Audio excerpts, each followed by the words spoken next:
I call this meeting of the Minnesota House Education Policy Committee to order. A quorum is present. Before we begin today, it is our first hearing of the year, so I'm going to read some safety guidelines to make sure we all get through the people's business in order. So welcome to the Minnesota House of Representatives. We appreciate your interest and participation in the legislative process. To ensure everyone can view, hear, and understand today's proceedings, we ask for your cooperation in maintaining decorum and civility throughout this hearing. For the safety, security, and comfort of all attendees, please note the following guidelines. I, the committee chair, maintain control of these proceedings and establish the following expectations. And this goes for whoever is holding the gavel at any time. So the following expectations are signs and placards are not permitted in the hearing room. Verbal outbursts, shouting, or disruptive behavior will not be tolerated. Applause or other audible demonstrations are not allowed. For safety reasons, standing or sitting in walkways and aisles or standing or obstructing at your chair is prohibited. If you require any accommodation, please speak with our sergeant staff, who you can identify with their gold or yellow ties. Troopers and House security personnel are present to ensure everyone's safety. Those providing testimony will be given specific time limits, which must be strictly observed, and an alarm will go off when you have reached your time. If you receive an entrance ticket, please retain it, as it may be required for re-entry if you leave the hearing room. Failure to comply with these guidelines might result in removal from the hearing room. Our goal is to conduct these proceedings efficiently while ensuring everyone has the opportunity to observe and participate appropriately. Well, now that that is out of the way, we will move to our first order of the business, which is approving the minutes from Wednesday, April 2nd, 2025. Vice Chair Hill, have you had an opportunity to review the minutes, and if so, would you like to make a motion to approve them? I have, so moved. Rep. Hill moves to approve the minutes from Wednesday, April 2nd, 2025. Any discussion? Hearing none, all those in favor say aye. Aye. Opposed say no. The minutes are approved. And with that, I am going to be handing the gavel to Vice Chair Hill as I make my way to the testifiers table, but I believe Co-Chair Bennett has a few words to say while we are playing musical chairs here. Thank you, Madam Chair, and welcome everybody who's in the audience and members. Good to see everybody back. Looking forward to another good session of education policy. So I just want to add here about today that the issues we're going to discuss are serious issues, and there are high emotions involved on both sides with this issue, on all sides.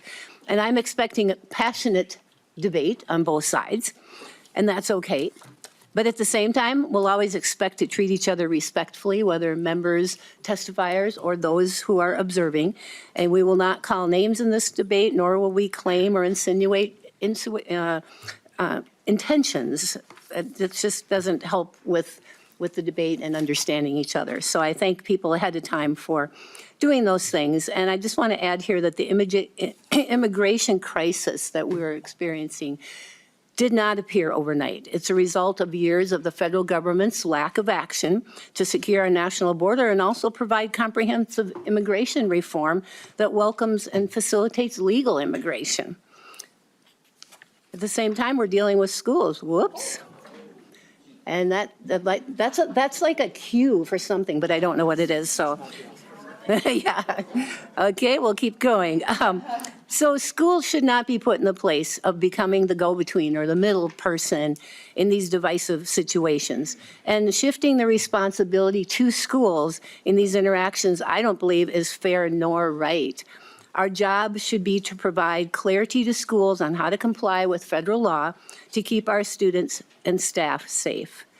To my knowledge, schools are not employing undocumented immigrants, nor are they denying access to public education based on immigration status. That's current federal law. Our schools are clearly not the problem.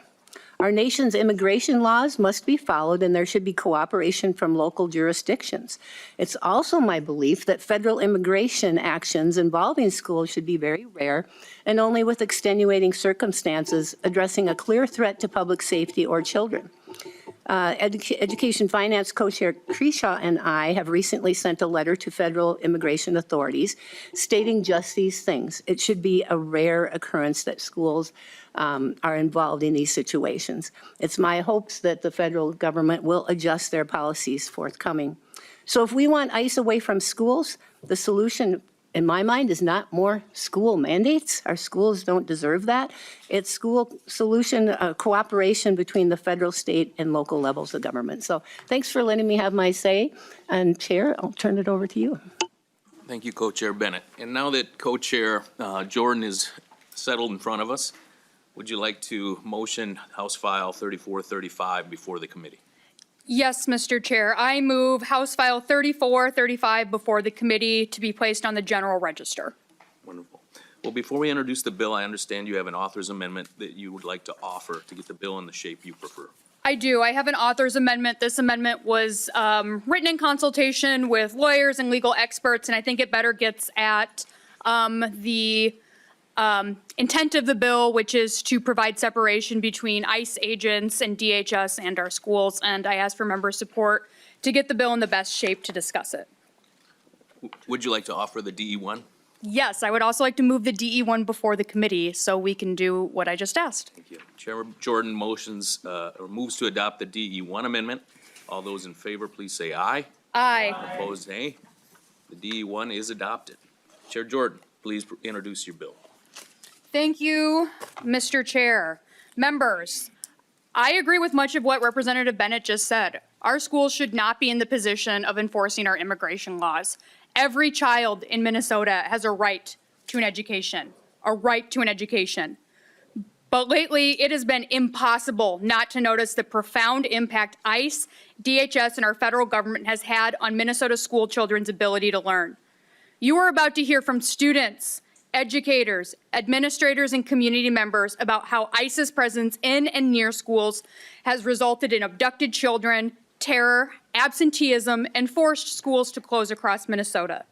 I will briefly explain the bill, but then we will go right to testimony to talk about why this is absolutely necessary right now. This bill as amended is modeled off of the previous sensitive spaces memo that was DHS policy for years until January 20th of last year. This bill would prohibit schools from allowing immigration action to occur on school grounds unless they are presented with a judicial warrant. Agents must present identification, and the superintendent and school council must be informed of this action. This bill would not prevent local law enforcement from responding to other emergencies. We're going to hear many stories. I know there are many, many testifiers here, and with that, I would like to give the community their opportunity to talk about what has been happening in their schools and what needs to be happening going forward to ensure that every child in Minnesota has access to education. Thank you, Co-Chair Jordan. We will now move on to our testimony. On my list, our first testifier of the day is Dr. Brenda Lewis, and she will be followed by Christoph Dundas. Dr. Lewis, when you're ready, please state your name for the record and proceed with your testimony. We are limiting our testimony to 2 minutes per speaker today. Thank you for being attentive to the buzzer. Thank you so much. Brenda Lewis, Superintendent, Fridley Public Schools, Co-Chairs Jordan and Bennett, and members of the committee. Thank you for the opportunity to testify. As I stated, my name is Brenda Lewis, Superintendent of Fridley Public Schools. We are a school system of 2,700 students. We are 80% students of color. We are 72% students who come from families living in poverty. We are heavy East African, heavy West African, heavy Hispanic Latino. Fridley Public Schools supports HF 3435. This bill would establish clear, consistent standards for when and how federal immigration enforcement may access school property. Specifically, it requires proper judicial warrants, identifications, and limits access to the areas specified in those warrants. This clarity is important for school districts that are responsible for maintaining safe, orderly, and predictable learning environments. In our district, immigration enforcement activities on our near school sites has had deep impacts on our students and our school operations. Since December, 112 students, again, we have 2,700, who were with us in December are no longer with us. In addition, approximately 400 students are currently participating in virtual learning. We did not have a virtual learning program prior. We built that in 4 days. These shifts have real academic consequences and significant mental health consequences. I'm so proud of the work that we have done around literacy, especially the last several years, and our recovery after COVID. I have now watched that slip away.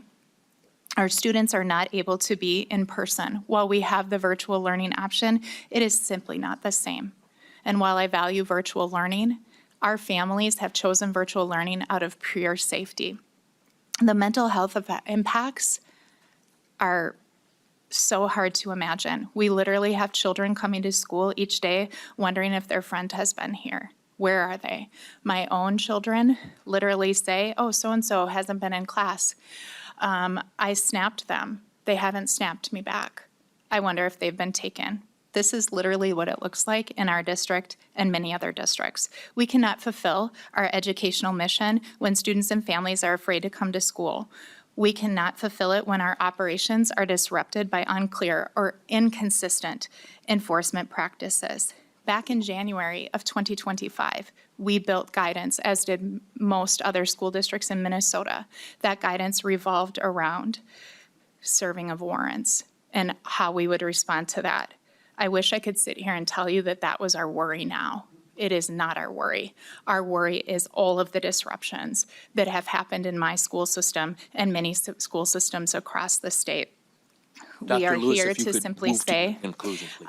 that I am not here about ICE enforcement, immigration policy. I am simply here to say we need to have our schools safe for children, families, and staff. Thanks for your time today. Thank you. Up next on our list is Christopher Dundas, and he'll be followed by Josh Hermeding.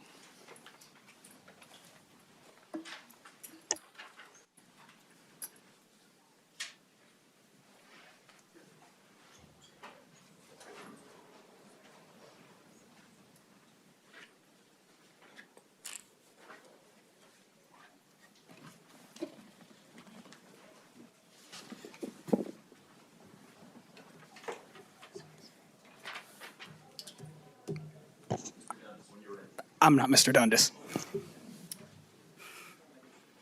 Please state your name for the... I'm Josh Hermerding. Do you want me to go? Excellent.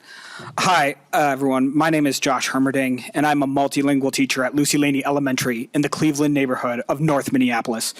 With my comment today, I want to paint a picture of what a school day at Lucy Laney has looked like during ICE's occupation of our neighborhood and why it requires the legislature to take real, concrete steps to establish our schools as safe zones again.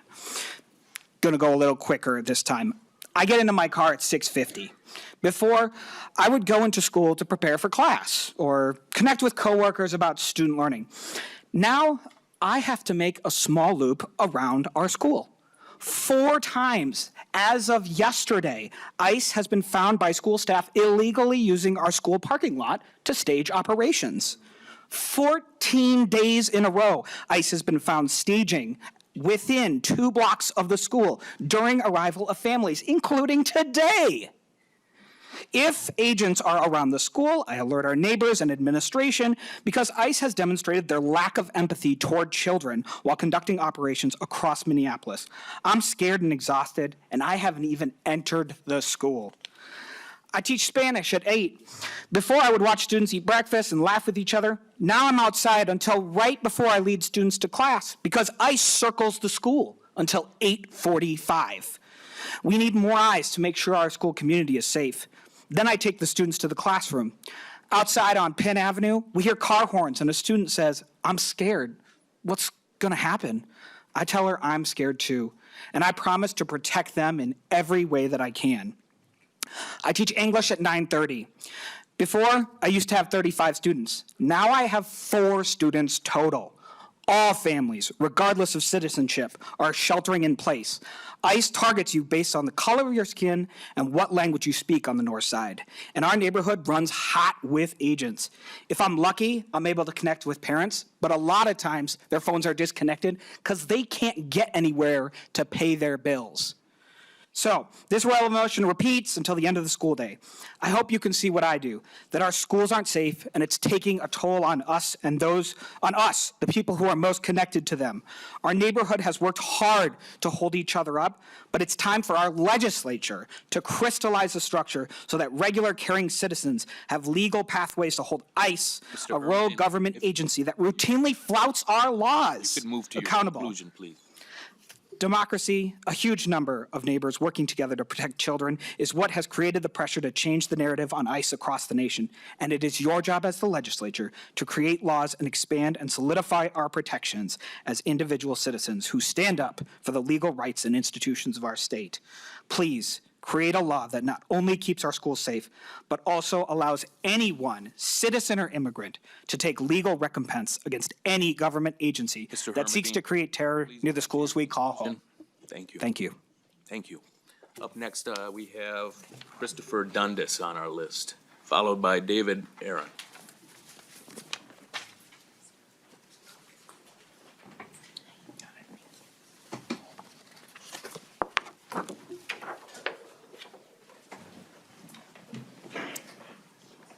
Good afternoon, committee members. My name is Christoph Dundas. I'm a band teacher in one of Minnesota's more diverse rural school districts. My goal today is to share with you the mood among families and teachers in greater Minnesota. I hope that your discussion can focus on your constituents and Minnesota residents without regard to national partisan politics. The school where I teach has more than 45 home languages spoken by students. Our school population includes nearly equal amounts of white and Hispanic and Latino students, each about 37% of the school population, with the remaining 25% of students representing widely diverse races and cultures. Our students represent the world as they build their lives as Americans. It's no secret that many students are not attending in-person school in Minnesota out of fear for their safety.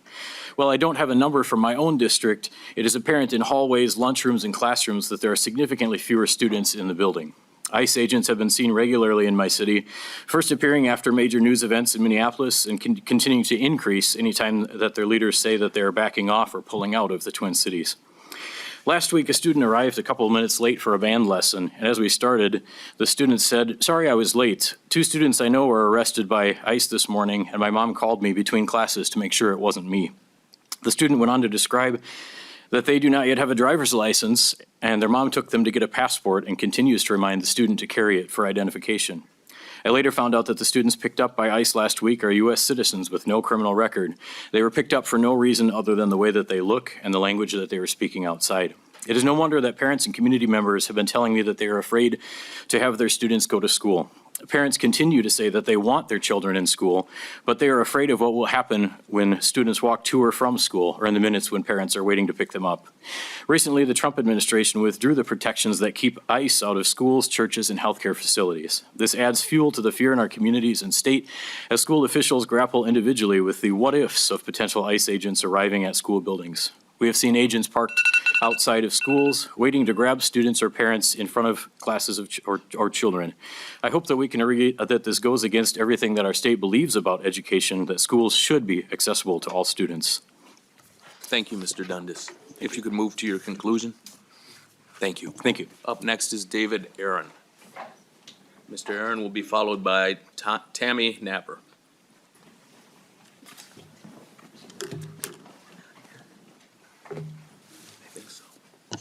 Good afternoon, Mr. Chair, members of the committee. My name is David Aaron, and I'm the General Counsel of Education Minnesota, and I'm speaking in support of House File 3435.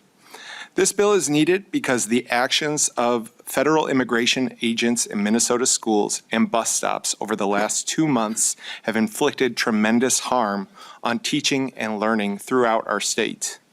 For over 30 years, through Republican and Democratic administrations, DHS had followed the sensitive locations policy, which prohibited immigration enforcement at or near schools, colleges, places of worship, and healthcare facilities, except in cases of public safety emergency. 5 days after taking office, the current administration rescinded this policy without explanation. The rescission of this policy has been catastrophic for schools throughout the country, but nowhere more so than in Minnesota. It has led to the patrolling of schools and bus stops by armed, masked, and poorly trained immigration agents who have used parking lots as staging grounds, pepper sprayed high school students at dismissal time, used 5-year-olds as bait to arrest their children, and questioned minor students about their immigration status on school grounds for no reason other than the color of their skin. These actions have shattered the sense of safety all students deserve to feel at school. House File 3435 requires public schools and charter schools to limit access to their facilities to federal immigration officials unless they follow basic requirements that most state and local law enforcement agencies already follow, including presenting identification, having a valid judicial warrant, and receiving approval from the superintendent. Many schools already have these requirements for ICE and Border Patrol agents, but some of our members have been frustrated by the lack of clear policies and guidelines from their districts about what they can and cannot do if ICE comes to their schools. These bills provide needed clarity for educators and families. Many educators have been putting on a brave face for their students despite terrifying events taking place just outside their school walls. Under that exterior, they are fearful, traumatized, and exhausted. We thank Representative Jordan and others involved in this legislation as part of the effort to make our schools safe for all students. Thank you, Mr. Aaron. Up next, we have Tammy Napper, who's joining us remotely.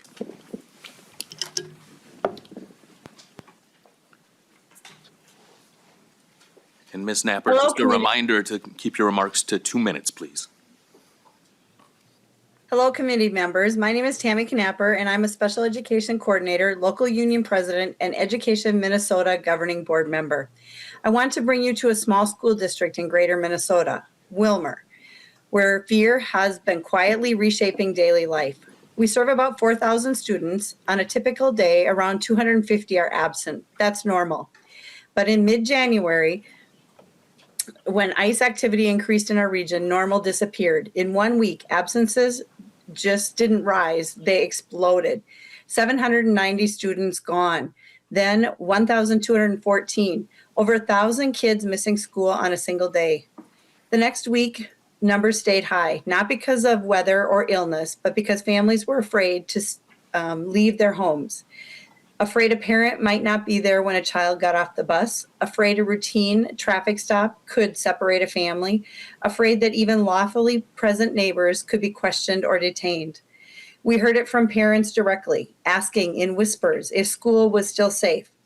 One of our 19-year-old students was taken into custody on January 12th. Her family didn't know where she was for days.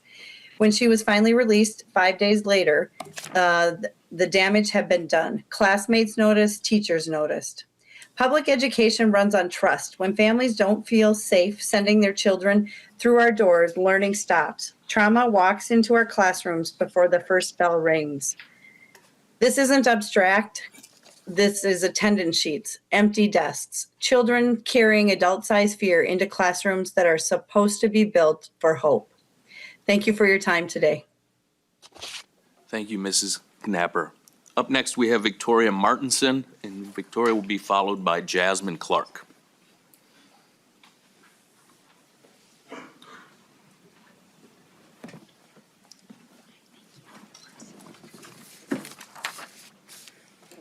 Good afternoon, House Committee. My name is Victoria Martinson. I live in Northeast Minneapolis, and I'm a Restorative Practices Coordinator for Global Arts Plus Upper Campus in St. Paul Public Schools. As someone who is in the school building and student-facing, I have seen firsthand the disruption and harm that Operation Metro Surge has created in our school community. When I enter the school each day, my role is not to teach a content area such as science or history. Instead, I work hard with our students and staff to intentionally create a community we are all proud to be a part of. A community value that we have intentionally centered this school year is belonging. In middle school education, fostering a sense of belonging is not only pivotal to student educational success and well-being, it is directly linked to equity. Belonging ensures that every member of the community, regardless of their background, has access to the same education, support, and opportunities. Operation Metro Surge and ICE presence have directly impacted that sense of belonging we've worked so hard to create. When students and staff are being told by our federal government that they do not belong in the state of Minnesota because of how they look or the languages they speak, each community they are a part of is severed. Belonging means being able to show up to your community spaces without fear, and ICE has taken that sense of safety away from our students and community. Because of the fear of deportation or violence from ICE and federal entities, over 1/4 of our students have moved to online learning, with the majority of those students being part of our Language Academy program. When 1/4 of a community is gone, it not only harms those who are excluded, it's detrimental to everyone. The fear created by the ICE occupation is an all-encompassing emotion for our community. There are daily conversations about classmate safety, where family members may end up, if guardians feel safe enough to leave their homes for groceries, or if they'll ever come back to school again. We are hearing from the federal government that ICE is targeting adults, but what they are failing to realize is that many of these adults have children who are deeply impacted. We have students who exhibit extreme mental health concerns such as depression, anxiety, and suicidal ideation because they do not know where their family members are, if they are safe walking in their neighborhood, or if they'll be entering a raided home when they get off the bus. The stress from students is warranted because their fear is real. Abductions and deportations are happening, and it is destroying the sense of belonging and dignity people deserve. As you continue in these sessions and create legislation to protect Minnesotans, I urge you to think of our young people and the sense of community we Ms. have Martinson, the if you obligation could to complete for them. Move Thank to you. your conclusion. Thank you. Up next, we have Jasmine Clark. And following Ms. Clark is Hyle Scully. Are either of them present here? Okay.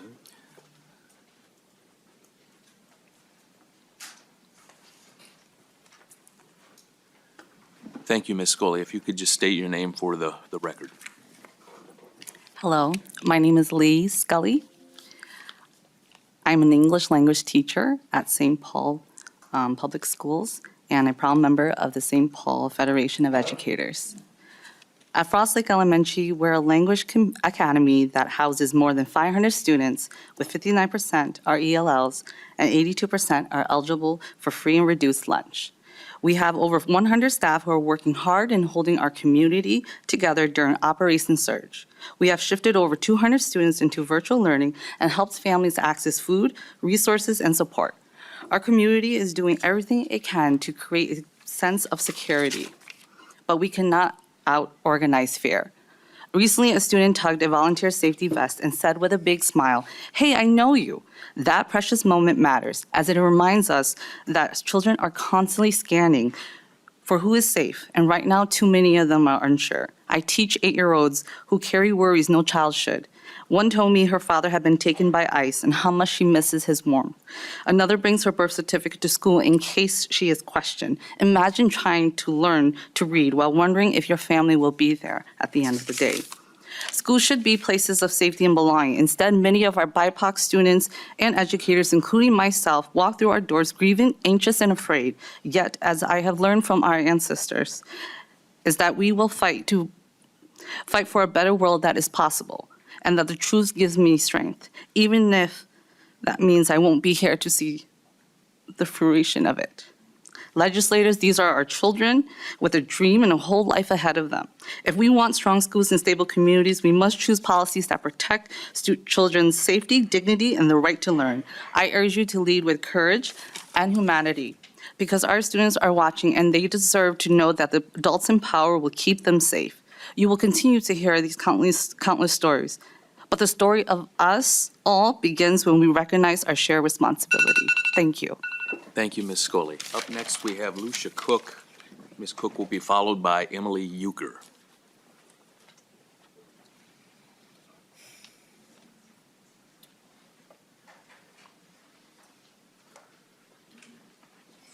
And as you get settled, if you could state your name for the record.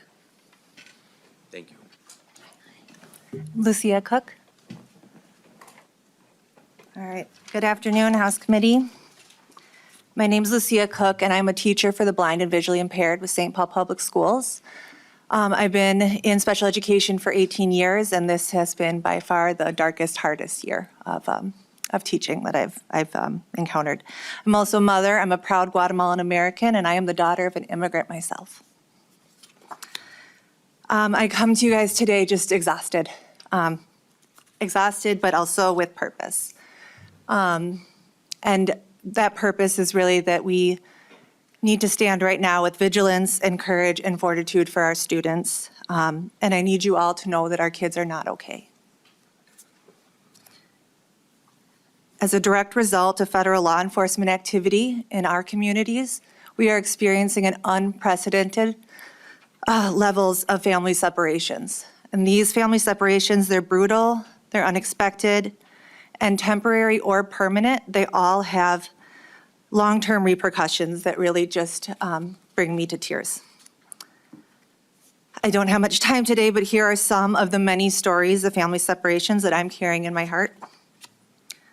The other day, I got a call from a fellow special ed teacher. Her 14-year-old student with autism had been called down to the front office to be informed that his mother would not be picking him up that day. She had been abducted, surrounded by ICE agents that jumped out of 4 different vehicles on her way back from buying bread across the street from their apartment. A family separation. This mom reported that while she was detained, she befriended a breastfeeding mother who had also been detained and who had been separated from her newborn. She was forced to hand express into a cup. Another family separation. On a home visit the other day, I was there as a family with legal status. I was going to go in and notarize some paperwork for them. Lots of people have been completing DOPAs, if you've heard of that.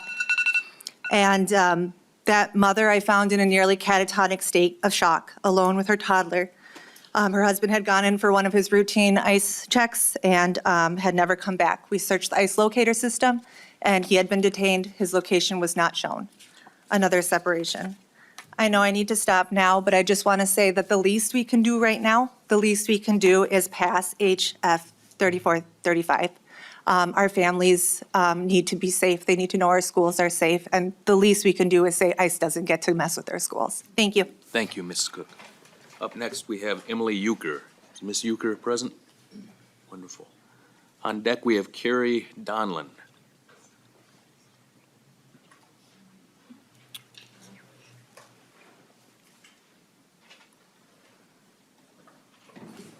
And Ms. Euchre, if you could state your name for the record, thank you. Sure. Members of the committee, my name is Emily Euchre. This is my 5th year as a school social worker and 12th year working in children and youth programming. I proudly work at Bruce Vento Elementary, less than 2 miles from here where the late congressman called home on the east side of St. Paul. Things were really starting to look up this year. Our daily attendance was finally starting to make a significant recovery since COVID. Our kids are receiving free breakfast and lunch daily. And as a social worker, I get to work on a robust team of student support personnel thanks to the funding passed by legislature in 2023. We started hearing whispers of families affected by ICE in October. By December, attendance plummeted. Kids wondered where their classmates were. I worried which kids would disappear over winter break.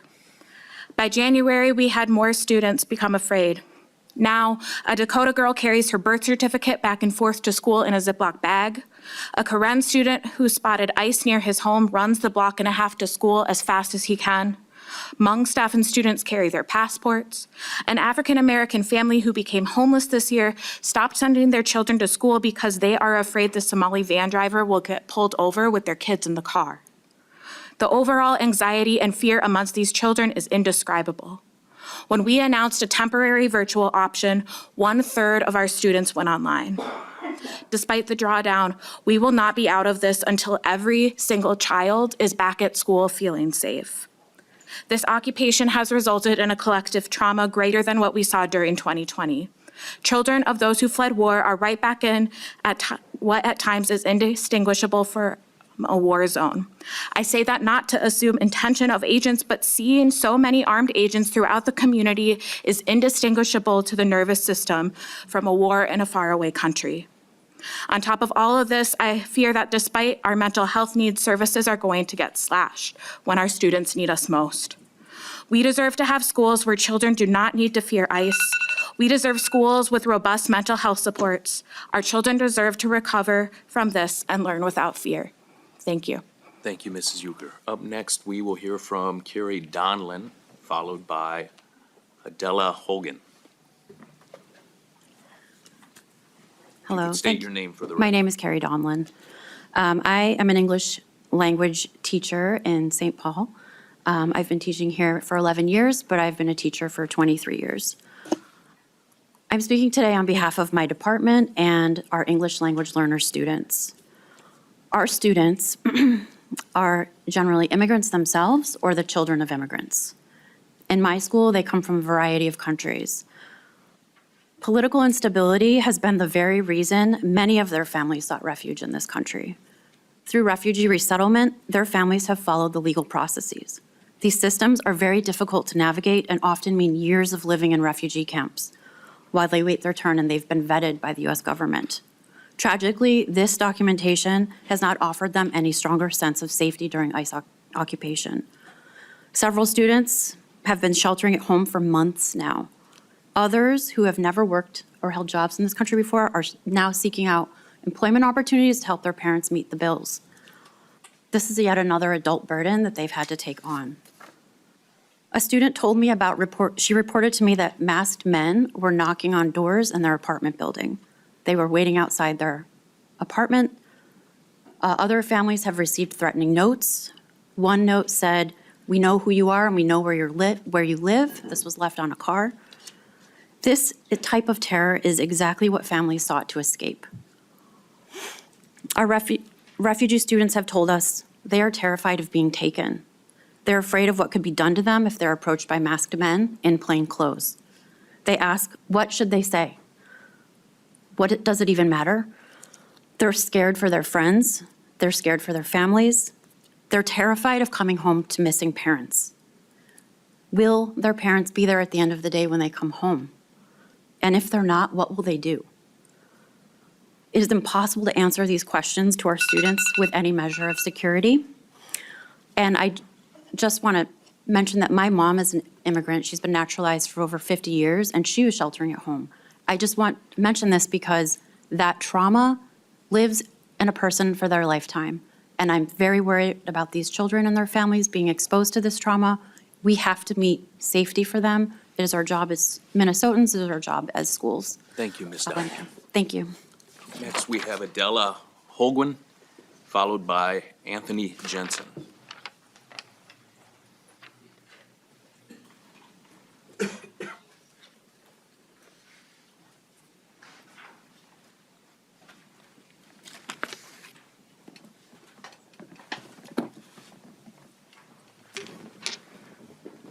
And please state your name for the record. My name is Adela Holguin. I'm a family liaison at American Indian Magnet School on St. Paul's East Side. My job is to help families feel welcome, connected, and supported. For the first time since the COVID pandemic, nearly every family attended fall conferences. Even in December, despite the ongoing presence of federal agents in the Twin Cities, we had a record number of families attend our Plains Culture Fair. However, in January, after winter break, the energy in our building shifted. We began canceling events, attendance steadily declined. At one point, we had 85 students absent. Students no longer felt safe. My conversations with families changed too. Instead of talking about school activities, we began discussing tribal IDs, DOPA forms, grocery drop-offs, and plans for virtual learning. During one of these calls, a mother shared with me that she tells her children that the bravest thing that they can do is to go to school and learn as much as possible, because tomorrow it could all be taken away from them. Over the past 2 months, I've witnessed the profound impact these events have had on our students. A 7-year-old who breaks down in tears and asks why this is happening, an 11-year-old who wishes they can simply come to school without fear, a 5-year-old who tells their classmates that Native people are not safe, an 8-year-old who keeps their passport tucked inside their backpack just in case, and a 13-year-old who worries that their friends will forget about them. Our children only get one childhood. The trauma they are experiencing now will forever be a part of their story. Like all parents, our families want their children to be safe, happy, and able to learn. When you enter our building, one of the first things you see is a quote from Sitting Bull displayed on the wall. Let us put our minds together and see what life we can make for our children. Students cannot learn when they are afraid. Our families cannot engage when they are worried about being separated. Schools must remain places of safety, stability, and hope. Please help ensure we are creating a future defined not by fear, but by dignity and opportunity. Thank you. Thank you, Ms. Hogan. Up next, we have Anthony Jensen. He'll be followed by Dr. Amy Hewitt Olatunde. Hello, my name is Anthony Jensen. I'm a resident of St. Paul, and I have been an English language teacher at American Indian Magnet School, Ames for short, on St. Paul's East Side for the past 5 years. The school year started off well for us at Ames. By October and November, the initial excitement of early fall had turned into the rhythm of classroom routines. This changed in December. Early that month, I started to hear students asking their friends in quiet, concerned voices about ICE and if their families were safe. We stress to students that their safety is always our top priority. But how can you honestly promise safety to a student when their families are risking their freedom every time they go to work or drop their child off at school? You cannot. I am left thinking about a conversation I had with one of my students this past spring. He asked about ICE and if his dad was safe. What could I say? His dad is his world. To this 10-year-old, there was nothing better than spending a Saturday spent hanging with dad at a job site. In mid-January, at one of these job sites, federal agents took his father. He is gone. This family has been torn apart, and for what? When temporary virtual learning was offered to students in St. Paul Public Schools, about a quarter of our families at Ames took this option. And while virtual learning offers a way for students to stay connected to their school, the time away has taken its toll. Here's an example of one Ames family's story. The younger brother's a true artist. When his family decided to switch to virtual learning, I made sure to drop off art supplies at his house. Last week during a virtual class, I asked him if he could share with us some of the art he's been working on. He showed a beautiful mountain scene with a meadow and a stream. But you know, he said while holding up the painting, I actually haven't been outside for many weeks. His older brother loves sports and he was excited for the upcoming basketball season. And yet when it began in late January, he was not in our starting five, nor was he on the bench. Instead, he was at home, the blinds drawn. The closest he can get to the court is through some text messages from his friends. These are kids who want to do kid things and should be able to do kid things. In this moment of separation, fear, and pain, our community has come together to support these kids and each other. Regular, ordinary people stepping up.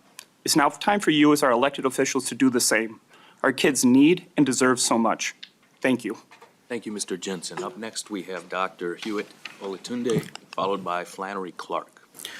Good afternoon, everyone. I want you to imagine a senior, 12th grader. She's a gifted student, full of life, full of love, full of compassion for everyone around her. Her dream is to be an ESL teacher. She should be enjoying this final season of her high school career and anticipating graduation. For the past 2 months, she's been trapped in her home, unable to leave, her joy gone, her freedom stolen, and she is one of the countless other youth who's been a victim of this occupation. My name is Dr. Hewitt Olatunde. I've taught St. Paul Public Schools for the past 30 years. I'm also the former interim chair and vice chair of Pellsby, and I work at 4 metro universities around the city. I'm a proud educator of immigrant and refugee students. And as educators, we see the impact of ICE activity as each bell rings throughout the day. We see it in the empty desks.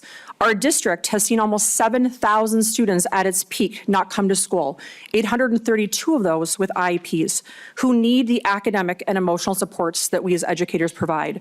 Parents are terrified to drive their own children to school, fearing that a random checkpoint or being profiled simply because of the color of their skin will mean that they will never see their child again, or at the very least be drilled for ID and possibly detained and sent to the Whipple building. We see it in behavioral shifts. I have students, bright, ambitious, amazing 6th through 12th graders who have suddenly stopped turning in work. And when I pull them aside, they don't talk about the things that kids should be talking about. They are living in a state of toxic stress. When ICE looms over our community, the school stops being a place of learning and becomes a triage center.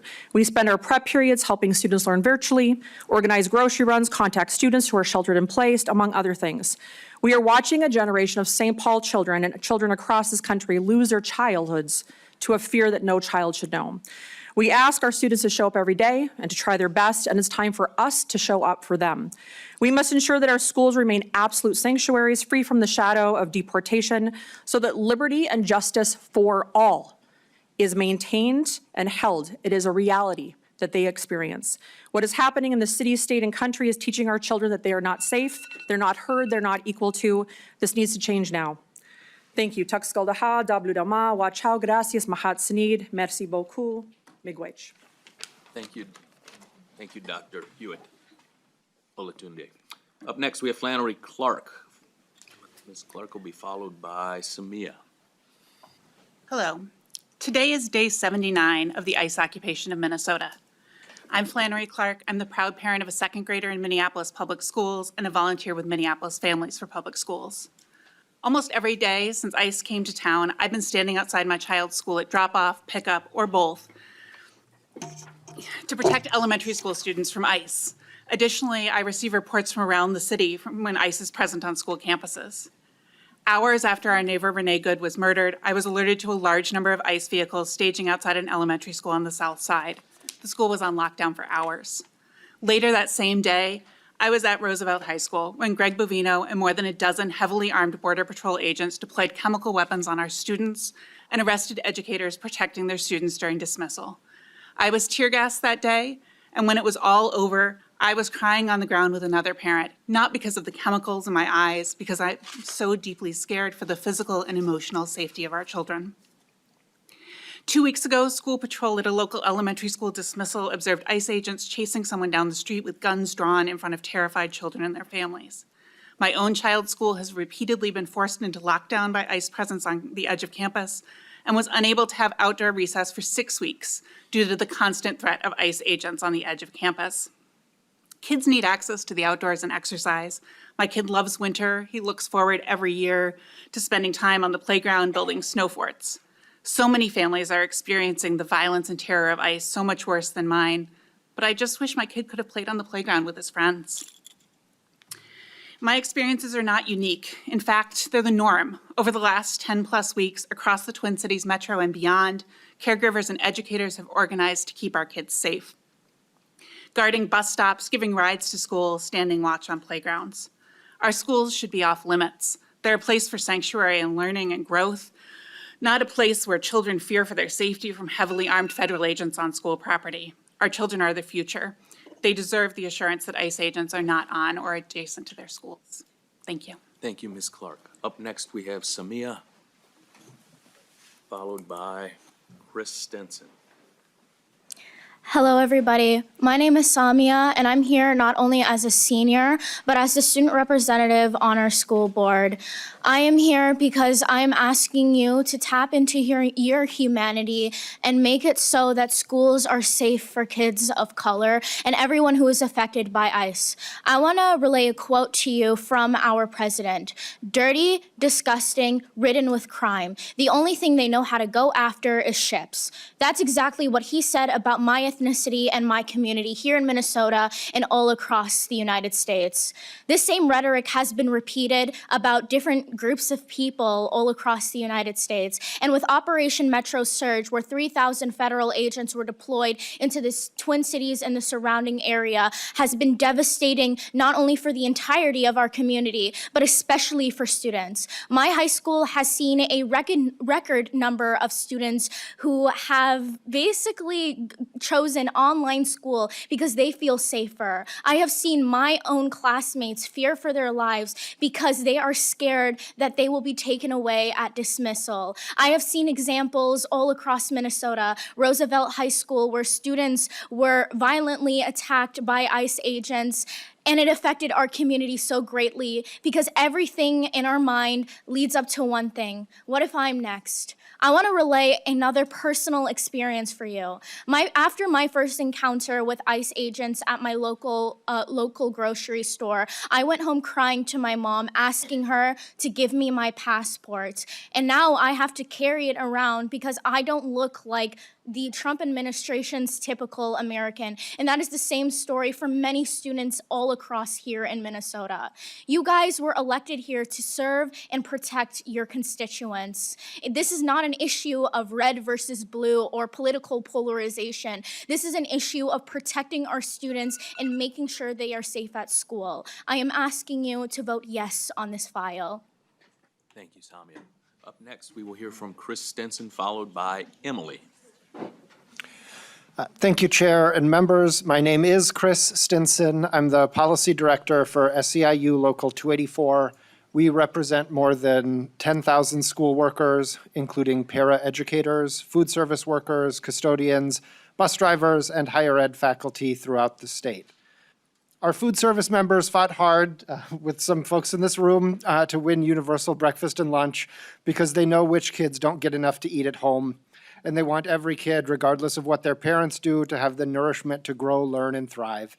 And it breaks my heart that many of the kids who rely on school breakfast and lunch are not safe attending school right now. We've had bus drivers who had to hold kids on the bus because ICE was raiding their apartment building and it wasn't safe to let them off to go home. We represent EL paras in Ricori who say that only half the students have been showing up to school, fearing for their safety. You know, we hear similar stories from across the state, and the damage the federal government has inflicted on Minnesota's students is not limited to the metro, even though it was called Metro Surge. Many of our members of color have been followed by ICE, including one custodian where agents tried to follow him into the loading dock of the school. We don't ask our members about their immigration status, but let me be clear, school district employees are authorized to be in and work in the United States. SEIU represents one member who was detained while getting groceries. She'd only been going to work, home, and the grocery store for weeks. She was quickly sent from Minnesota to the camps in Texas, and while she was in the camps, she missed the birth of her granddaughter. Her family was counting on her to help with the new baby. Attorneys with SEIU helped her file a habeas petition, and when a judge finally reviewed it, she was released. The judge said she'd been unlawfully detained.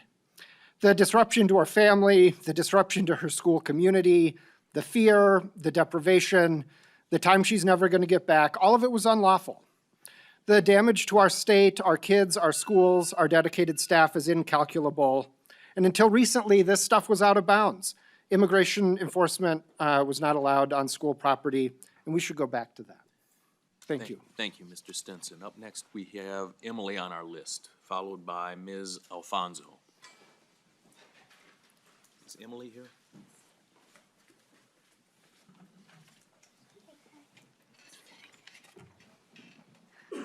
And when you're settled, please state your name for the record. Hello, committee. My name is Emily, and I'm a first-generation American and a student.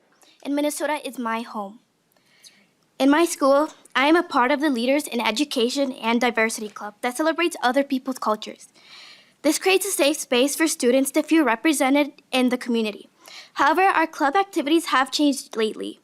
We have spent time putting together food boxes for families in our community who have felt isolated and fear of coming outside. My classmates should not have to worry about coming to school. I want to share an experience that happened to me yesterday on my way home from school. I was in a car when we were stopped by immigration agents. There were multiple vehicles, and it was a very stressful situation. I wasn't afraid for myself as much as I was afraid for someone else in the car. I kept thinking about how life-changing it would be if something were to happen to this person. In moments like that, you try to stay calm because you don't want anything to escalate. But the fear is real. After the interaction, it took us a long time to feel settled enough to leave the area. I remember feeling shaken and unsure about what had just happened. Experiences like that affect young people and how they move throughout the world. You start thinking about what areas to avoid, what routes to feel safe, and how easily a normal day can turn into something frightening. And what worries me most is the idea of something like this happening at school. Schools are supposed to be the places where students feel safe, where we focus on learning, friendships, and our own future. The enforcement actions that continue to happen near or at schools are causing fear and disruption for students like me. I've seen how these fears affect families too. When enforcement activity increased and ICE agents terrorized my community, all routines changed, even the most simple. Family members became afraid of ordinary things like walking children to the bus stop. I remember hearing about a young child who asked for a whistle because she's worried about what could happen to her parents. And that stays with kids. I respectfully ask you to please support this bill, and thank you for your time. Thank you, Emily. Up next, we have Ms. Alfonso. Is she present? Hi, yes, I'm here. Thank you. If you could state your name for the record, please. Surisadai Lopez Alfonso. Mr. Chair and members, my name is Surisadai Lopez Alfonso, and I am a community defense legal assistant with the Immigrant Law Center of Minnesota. ILCM is a non-profit, nonpartisan organization that provides free immigration legal services to low-income immigrants and refugees across Minnesota and North Dakota. ILCM respectfully submits this testimony regarding the critical issue of limiting the Department of Homeland Security, DHS, access to our schools. Immigration enforcement actions at or near schools undermine the fundamental purpose of these spaces, which must remain dedicated solely to education, safety, and child development. No family should fear sending their child to school. As a legal assistant at ILCM, I work directly with impacted families and community members through our detention line hotline. I have heard firsthand accounts of immigration enforcement activity near school grounds and, in some cases, detention of children. These experiences illustrate the urgent need for clear and consistent protections for educational spaces. When children and families do not feel safe near schools, 3 critical concerns arise. 1, schools cease to be safe and trustworthy spaces. The presence of immigration enforcement near schools creates immediate fear among students and families, including U.S. citizen children in mixed status households. Fear disrupts attendance, academic performance, and the student's well-being. A child who's worried about family separation cannot fully engage in learning. 2, schools are forced to bear the burden of federal immigration policy. Educators are trained to teach, mentor, and support students. Educators are not hired to interpret or facilitate federal immigration enforcement. Without clear limitations, school administrators and staff may be placed in legally and ethically complex situations that distract from their core educational mission. 3, unclear public safety boundaries create instability. Limiting DHS access to schools does not prevent law enforcement from responding to legitimate threats or conducting criminal investigations where necessary. Rather, it establishes clear boundaries that protect students, teachers, parents, and the broader public. Clear standards strengthen the public safety by rebuilding trust between families and institutions. Limiting DHS access to schools is about protecting Ms. children, Alfonso, preserving if you could move to the conclusion, please. Yes, and maintaining trust in public institutions. Schools must remain safe spaces where all students, regardless of immigration backgrounds, can learn without fear. Thank you. Thank you. We have 2 speakers remaining on our list. Mr. John Fanning, followed by John Boehner.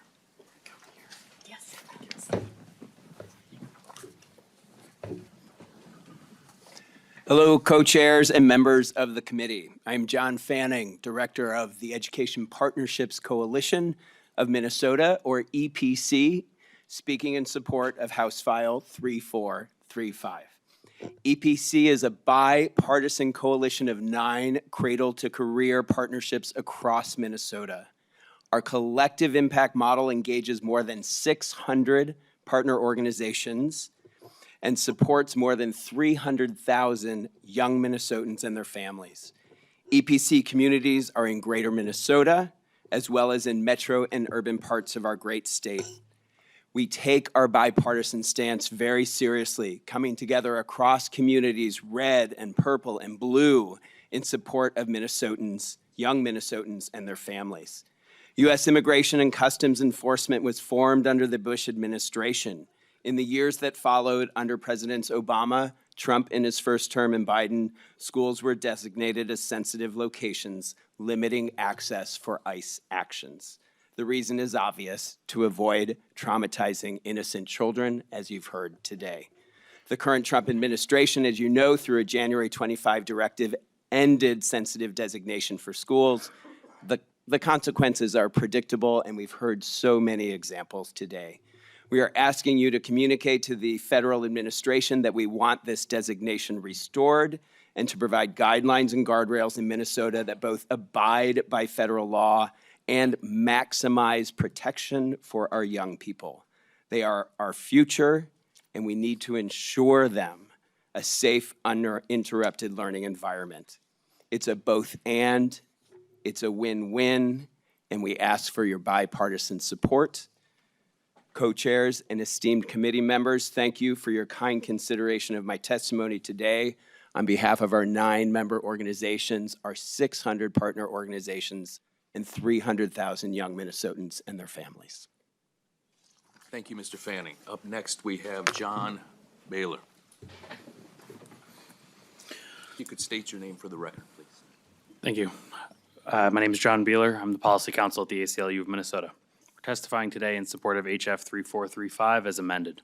This bill returns us to a policy that was in place for roughly 20 years, prohibiting immigration enforcement at schools except where law enforcement has a warrant or exigent circumstances.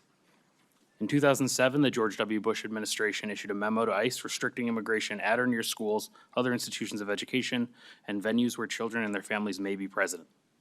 Presidents Obama, Trump, and Biden continued or expanded this policy, only for President Trump to revoke it on the first day of his second term.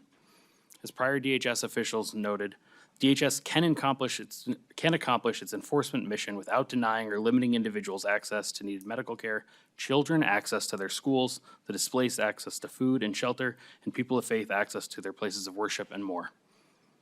Laws protecting sensitive locations have existed in other states for nearly a decade. When a similar bill was challenged in California, the court upheld the state's restrictions on its employees. Citing Supreme Court precedent, the Ninth Circuit noted that a state does not discriminate against the federal government and those with whom it deals unless it treats someone else better than it treats them. The California law does not treat the federal government worse than anyone else. Indeed, it does not regulate federal operations at all. Similarly, this bill does not regulate federal activity. It governs the activities of school district and charter schools employees. The only restrictions in this bill are placed upon the actions of school district and charter schools employees, and it provides those employees the clarity on what to do if immigration shows up at their schools. Do they have a warrant?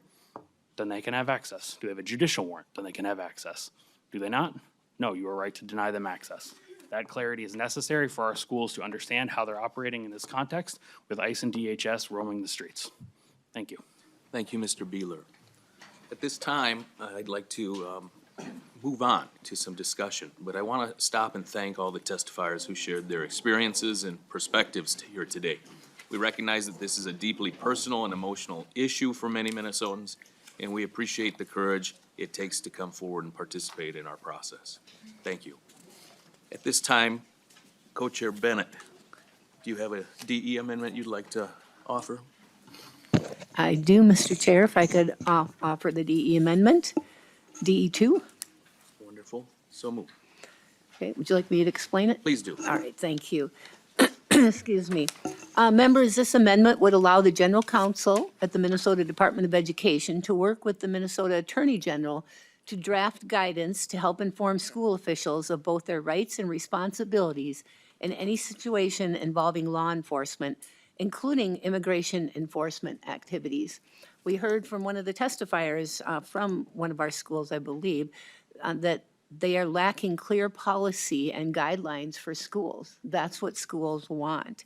So this, the bill as amended, the underlying bill here as amended, makes significant improvements in the original language, but it still imposes a sweeping mandate that lacks flexibility to account for a number of individual situations, and it could literally put school staff at risk of their own legal liabilities, either with law enforcement or the school community they serve if they get it wrong.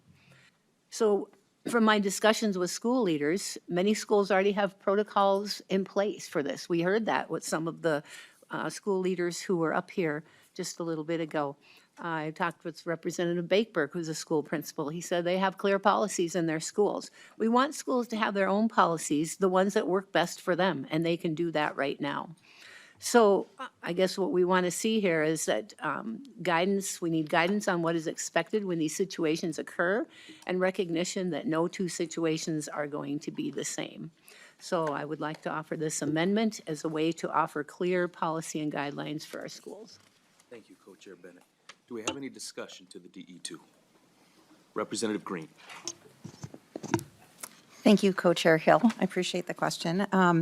I would love to get feedback from the our Department of Education in Minnesota to really understand what this amendment does in their perspective. So do we have someone here from?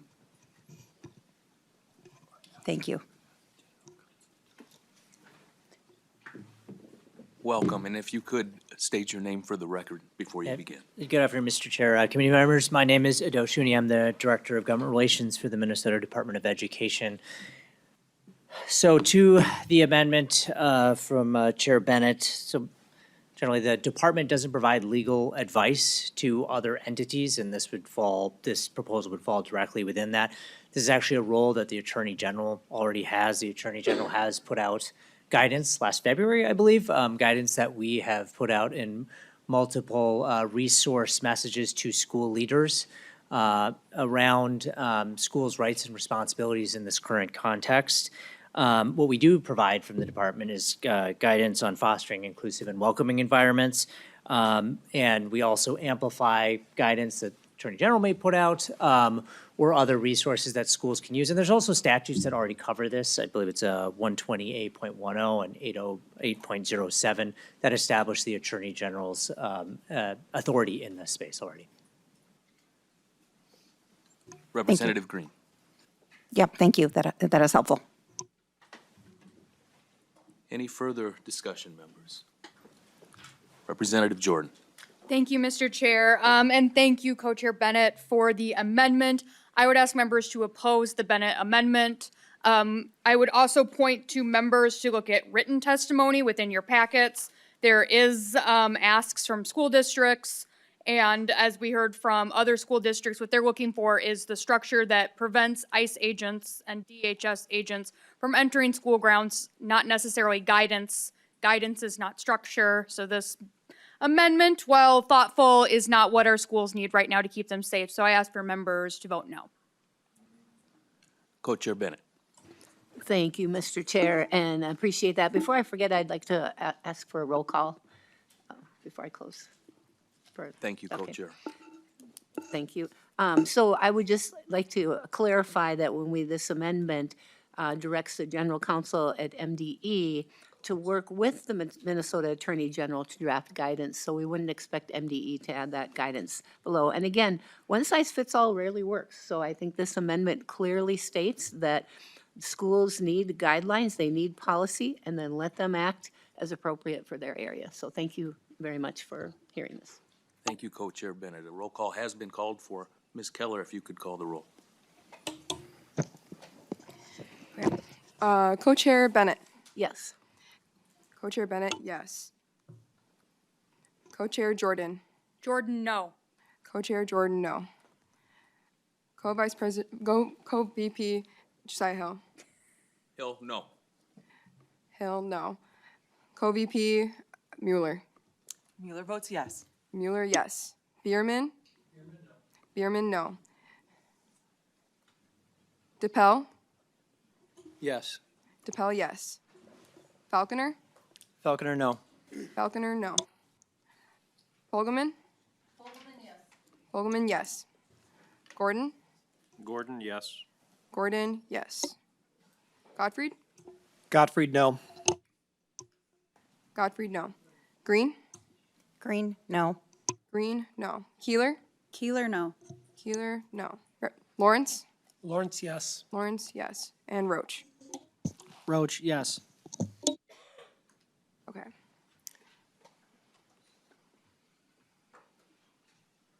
Gottfried, no. 7 nays. We have 7 ayes and 7 no votes. The DE2 amendment is not adopted. We'll go back to further discussion on the bill as amended by the DE1. Any further discussion? Representative Gottfried. Thank you, Mr. Chair. I'm very, very glad that Co-Chair Bennett brought up the federal context of this at the very beginning about years of federal neglect on this immigration issue, but it would be remiss of me to not remind everybody that in 2024 that there was a bipartisan bill queued up at the federal level to address these very issues that we're facing right now, and it was killed by federal Republicans so that our current president had a pretext to run his campaign, and we are seeing the results of them killing that bill right now in our communities and in our state. So in my area, Roseville area schools, kids are scared. We've heard that from all the testifiers. Rumors of ICE in school have led to a poor learning environment. They have led to kids at home. We have an adult education center that is run by the school district called Untitled Chapter that has been stalked by ICE almost every day as they wait to snag up Spanish immersion teachers for both students, like children and adults. And then everything that the testifiers claim today also are run true in my district. And, you know, as we discuss this bill on ICE in public schools, frankly, I have to highlight the lies that the DHS and feds have propagated about our state. They lied about why they came. They lied about their tactics. They lied about their targeting. They lied about Renee Good. They lied about Alex Preddy. They lied about Julio Sosa Solis, who they claimed hit them and beat them with the shovel, which was just found out to be a lie. And they have certainly lied about not targeting schools. If they're not targeting schools, why do I continue to get texts about them following school buses? Why do I continue to get texts about them camping in the Roseville area high school parking lot, waiting for an opportunity to strike to abduct somebody? Why do I hear about them camping in the middle school parking lot to do the same, and the lots of elementary schools throughout the districts that I represent? Why? And if this is about public safety, why is everybody terrified? Why? This bill is necessary to protect kids and stabilize our learning environments. And I just want to make it very clear what a vote on this bill is. A vote yes is supporting kids, their families, and our educators. That's what it is. Voting no is cowering to a leader who is actively hurting our communities, those children, those families, those educators, and endorsing their lies. And so I encourage all our members, please vote yes. Vote yes. Thank you, Mr. Chair. Thank you, Representative. Any further discussion? Representative Keeler. Thank you, Chair. Thank you, Representative Jordan. And most of all, I want to say thank you to our educators and our very brave students. I was an educator before I came here, a Check and Connect coordinator, an Indian education liaison, a substitute outreach coordinator, and I can tell you some of the fiercest protectors are our teachers and our educators. And you have not let us down. The way that you continue to stand up and protect our next generation, I think, is noble and extremely brave. Coming here today to speak so clearly about what is happening is important. I have spent a lot of time in education working around attendance. We heard during the pandemic how hard it was on our students to go to virtual learning. That's the thing that you all talked about. You talked about how awful that was for our education systems and how hard that is for us to catch up. And what we've heard today is out of fear. Our kids have had to choose to move to online learning, not because of choice, but because of fear. I also deeply believe and have worked for decades on family preservation. And as an Indigenous person, I can tell you I know what generational trauma feels like when this government rips families apart by going after our children. Now, I think we all agree, we do not want criminals here. I've also been working very hard on safe harbor, sex trafficking victims. Those are criminals that I do not want anywhere in our state or near our children. Mental health is something that we are going to have to invest in. Not just at this table, but at every table. What is going on here is going to have a ripple effect for generations that we don't even know.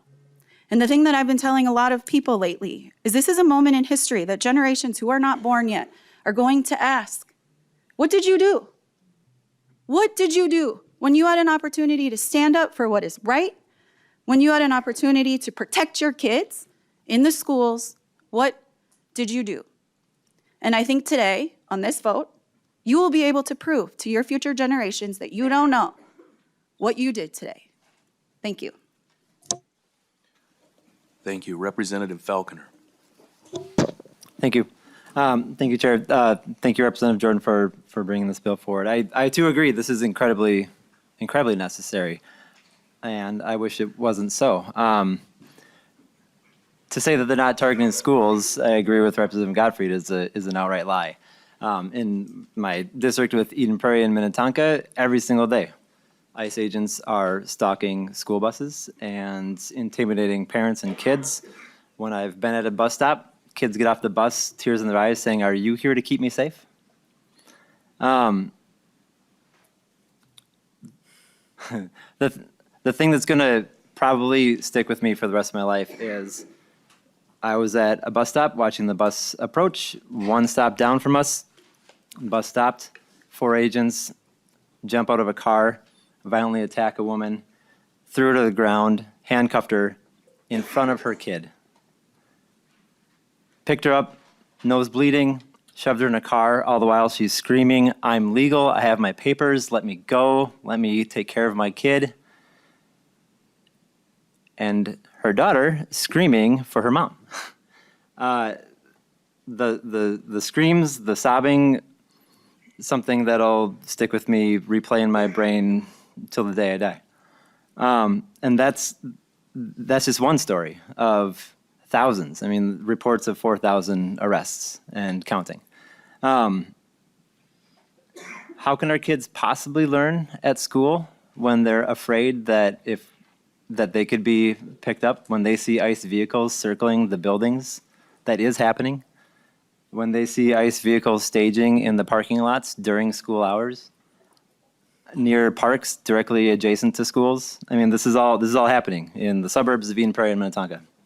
And our worst day is probably the best day that the Powderhorn neighborhood in Minneapolis probably experiences. So yeah, this bill is necessary. If we had an administration that cared about school policy, maybe they'd start by caring about the Constitution. I mean, just Google ICE breaking down the doors of private residences. You'll get plenty of examples of our Fourth Amendment being violated blatantly in live time, plenty of video evidence for everybody to see. So I appreciate the letter. I appreciate the sentiment. And I wish that school policy ruled the day here, but it's clearly not the case. And just take one step further. I mean, they are breaking into apartment complexes, also a violation of the Fourth Amendment. What is that going to look like when that happens in a school building?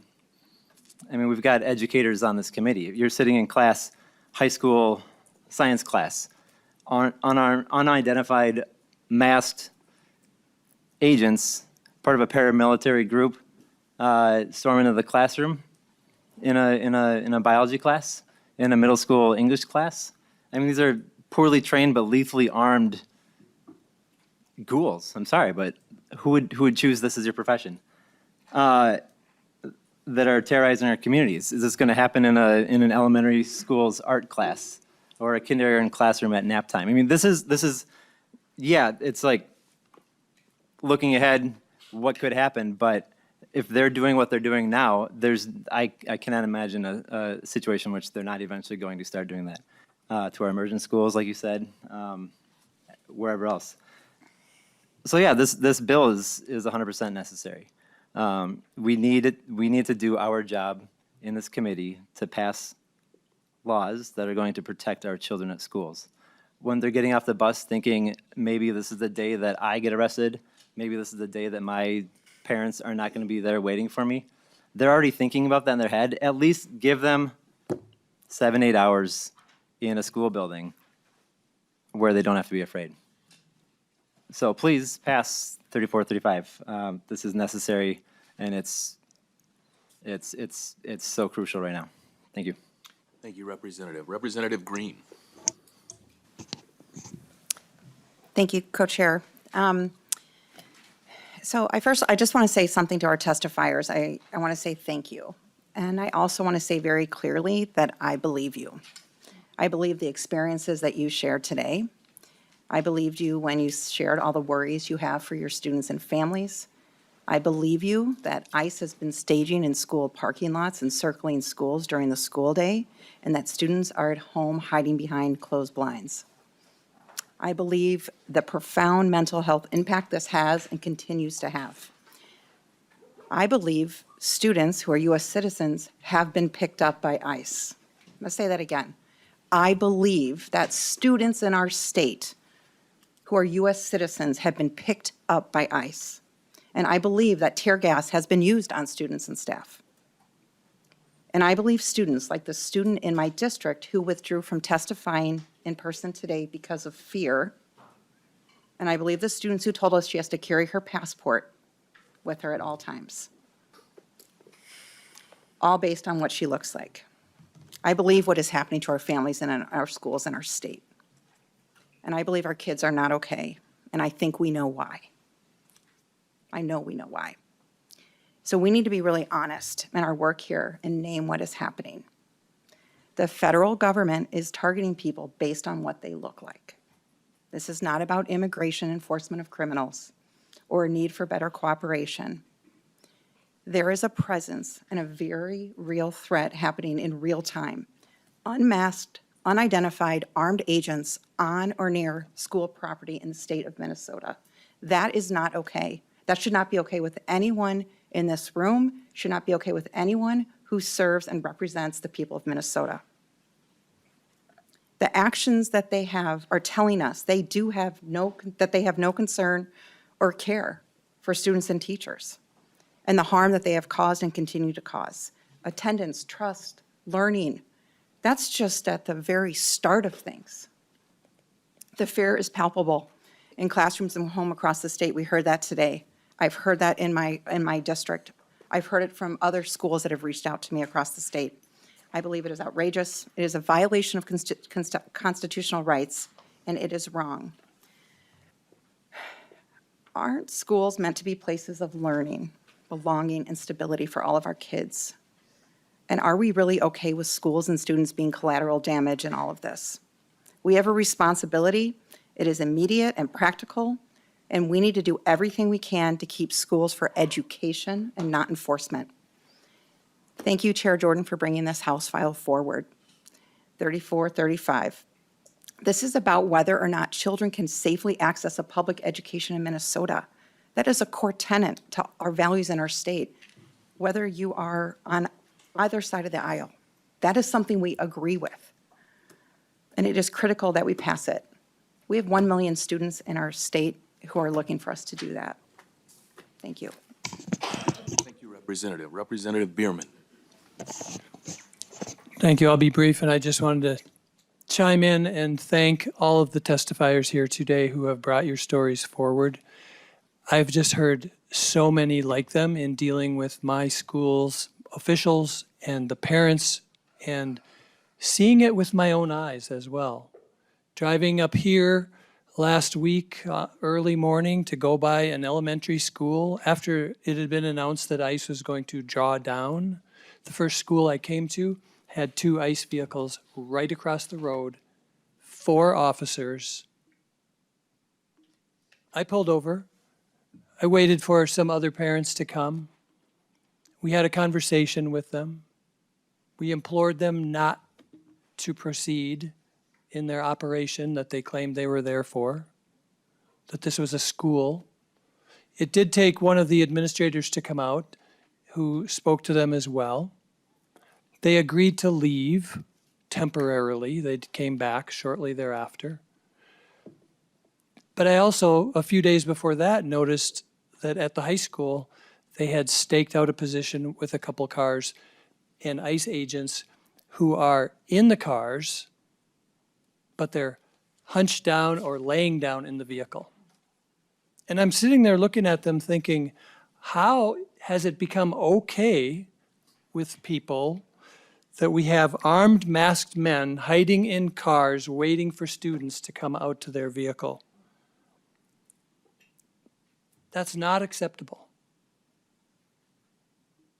in the world we've grown up in here, in the country we've lived in here.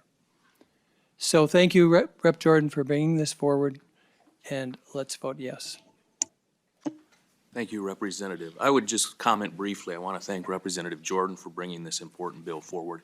Many of you know that I am a public school teacher, and just as you heard in the brave testimony that our testifiers provided to us here today, our students are hurting. Schools are a place for learning, not as an instrument of fear. And as we move forward and have this discussion here, I want to thank all of the representatives for their decorum. And I want to thank Representative Jordan one last time for bringing the bill. With that, Co-Chair Bennett up next. Thank you, Mr. Chair. And I want to thank the testifiers as well. Very, very good, and especially our young people here, high school students, Samia, and Emily, and I think there were more, but you two in particular, very poised, excellent speakers. You were going to go far in life. Thank you for being part of this. We have passionate people, and I hear the fears. But we need to be honest about what this bill will actually do to solve the situations that we're hearing, that I heard over here, that I heard from the testifiers, because I did not hear about ICE agents roaming inside our schools. I hear about across the street. I hear about in apartment buildings, in the communities, the fear. I totally understand that. But we have to understand that in our education purview here, we're just about what's happening in our schools and what we can do about that. And this bill is not going to solve that problem. What will solve the problem is if our state and local governments will cooperate so that we can get ICE off the streets, out of the communities, away from across the street from our schools, and picking up these criminal illegal immigrants at the jails.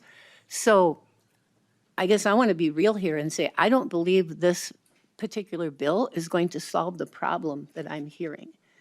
And therefore, I will be a no vote on it because I do believe it will put some of our schools in a precarious position where you perhaps have a receptionist at the school trying to determine if a warrant is real or not, with potential implications there, and school staff perhaps in legal jeopardy because of what's going on.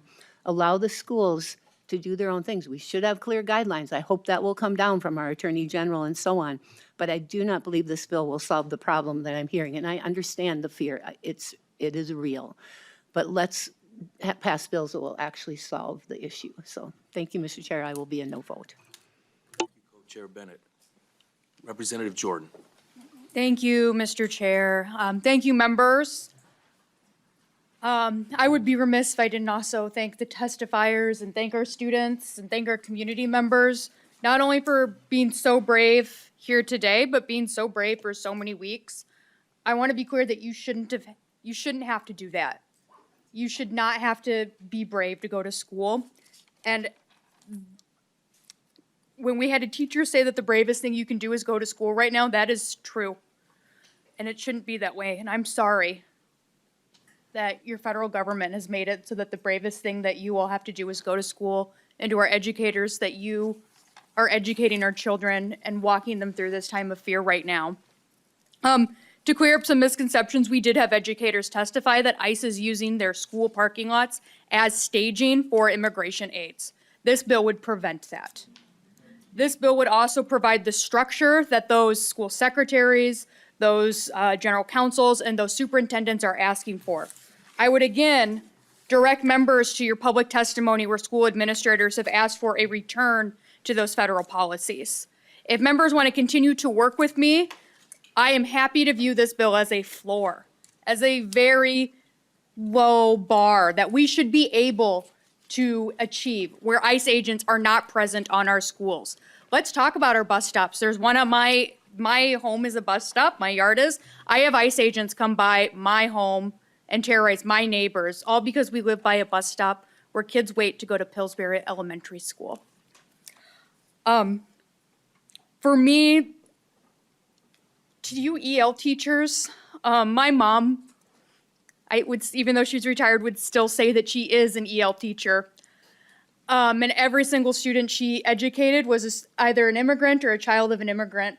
And one thing she told me, which is the same thing she would tell her students every day before I went to school, was to be kind and be brave.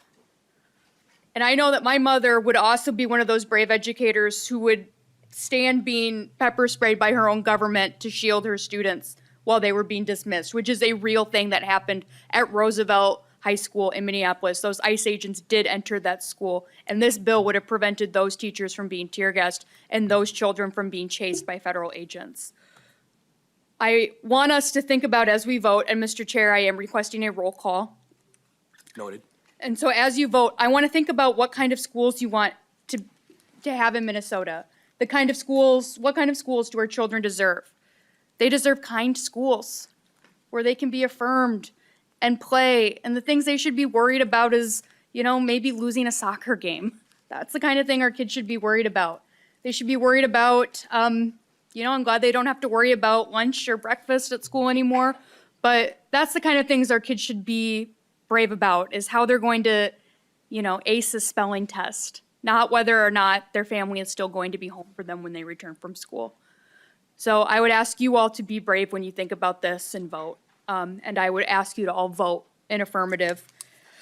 And with that, Mr. Chair, I will renew my motion to refer House File 3435 as amended to the General Register. With that, Co-Chair Jordan motions to re-refer House File 3435 as amended to the General Register with a roll call vote. Ms. Keller, if you could take the roll call for us, please. Yes. Co-Chair Bennett. No? Co-Chair Jordan. Aye. Representative Hill. Hill, yes. Hill, yes. Representative Mueller. Mueller votes no. Mueller, no. Representative Bierman. Bierman, aye. Bierman, aye. Representative DePel. No. Representative DePel, no. Representative Falconer. Falconer, yes. Representative Falconer, yes. Representative Fogelman. Representative Fogelman, no. Representative Gordon. Gordon votes no. Representative Gordon, no. Representative Gottfried. Gottfried, yes. Representative Gottfried, yes. Representative Green. Green votes yes. Representative Green, yes. Representative Keeler. Keeler, yes. Representative Keeler, yes. Representative Lawrence. Lawrence, no. Representative Lawrence, no. Representative Roach. Roach, no. Representative Roach, no. With 7 ayes and 7 nays, the motion to re-refer House File 3435 as amended to the General Register does not prevail. And with that, I'll lay the bill over and cede the gavel back to Chair Jordan.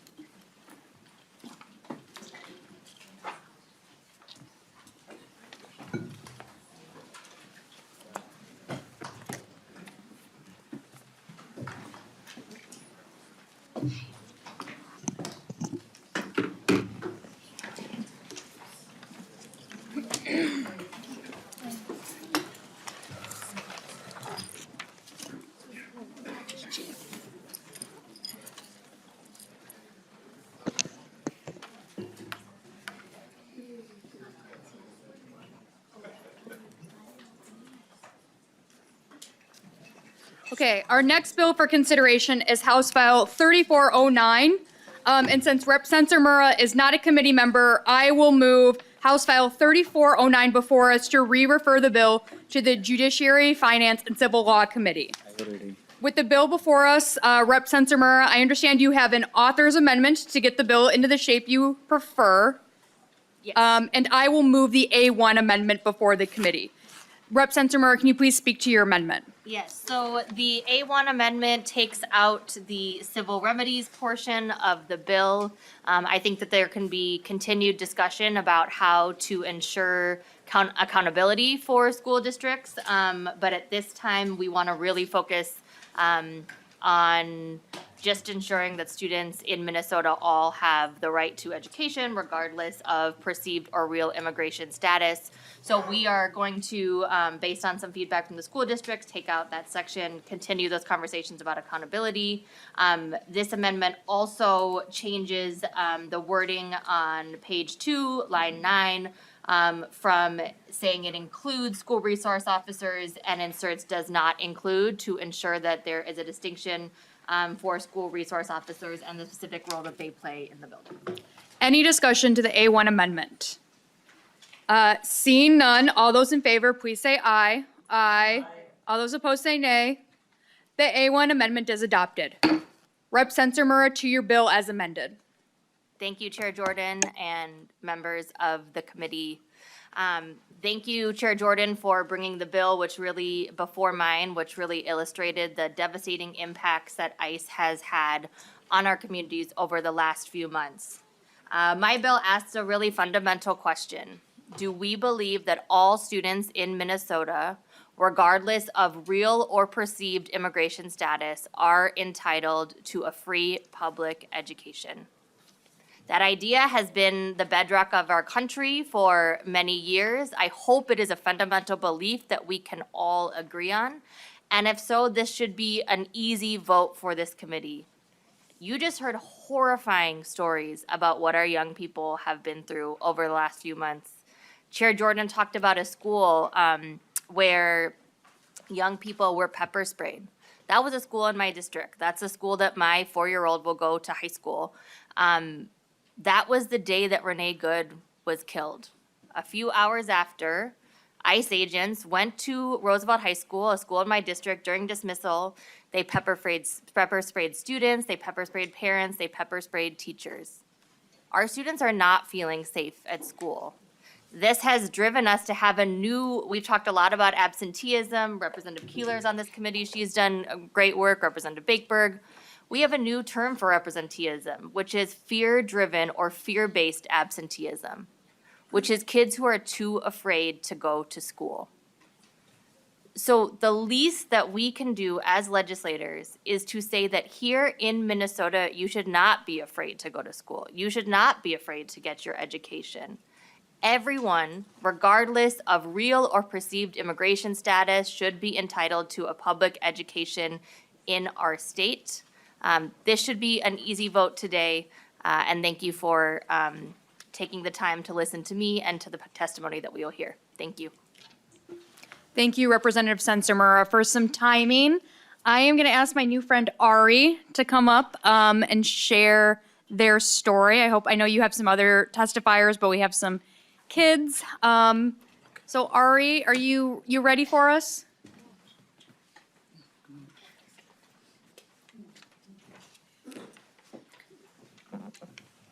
When do I start?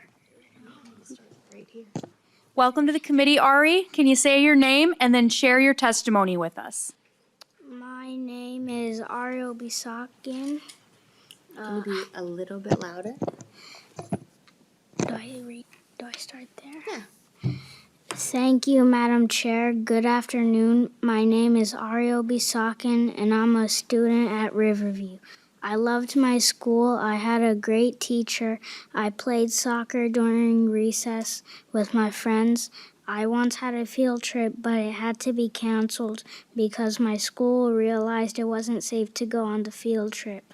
Now I'm afraid to go to school. I remember the first time I felt afraid was when my dad was taking me to school and I saw people outside wearing yellow jackets, protecting the school. That made me realize it's not safe anymore. Before, we used to have 2 third-grade classrooms.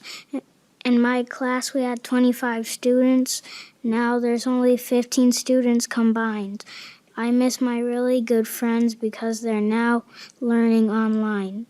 I feel sad that they don't come to school because they don't feel safe. My teacher is also gone because she now teaches that class.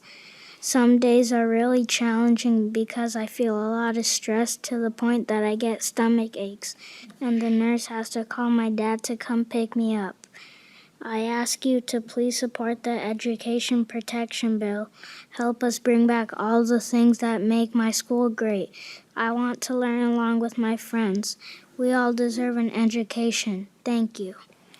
Thank you, Ari. Next on my list, we will go back to our normal order of testimony, starting with Kulia Pringle. And for all testifiers, we are running short on time, so there will be a hard cutoff at 2 minutes. Ms. Pringle, please state your name for the record and then proceed with your 2-minute testimony. Thank you, Madam Co-Chairs, members of the committee. My name is Kulia Pringle, and I'm here today because this bill is personal. I am an immigrant from Antigua, and I'm here today because I had a right to a public education. That protection meant I was allowed to walk into a public school without fear. It meant I was seen as a child worth educating, not a problem to be questioned or tracked. Education opened doors for me, and it gave me a future. But today, that same sense of safety does not exist for too many children in Minnesota.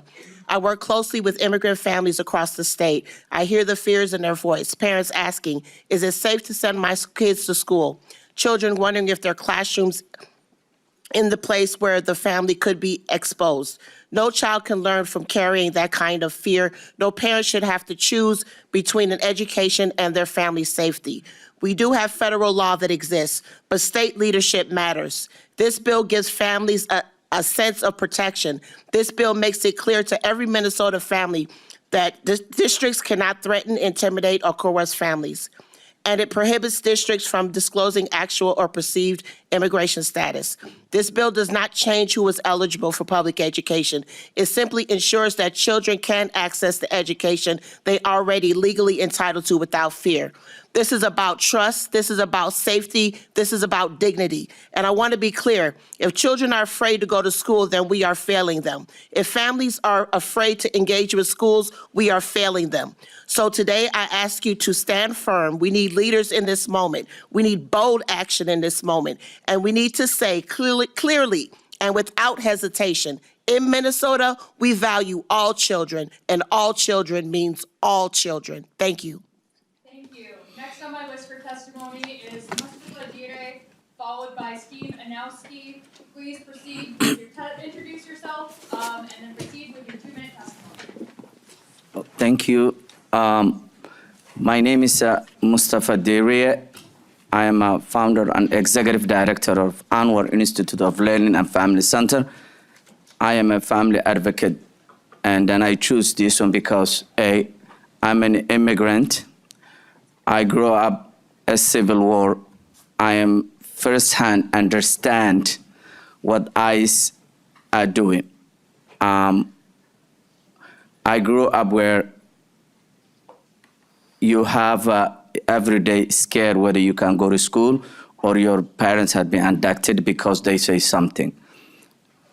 As a kid, I spent more of my teenager years at the refugee camps. I come to the States for better life and better opportunity. After the high school, I was given the opportunity of education in Minnesota.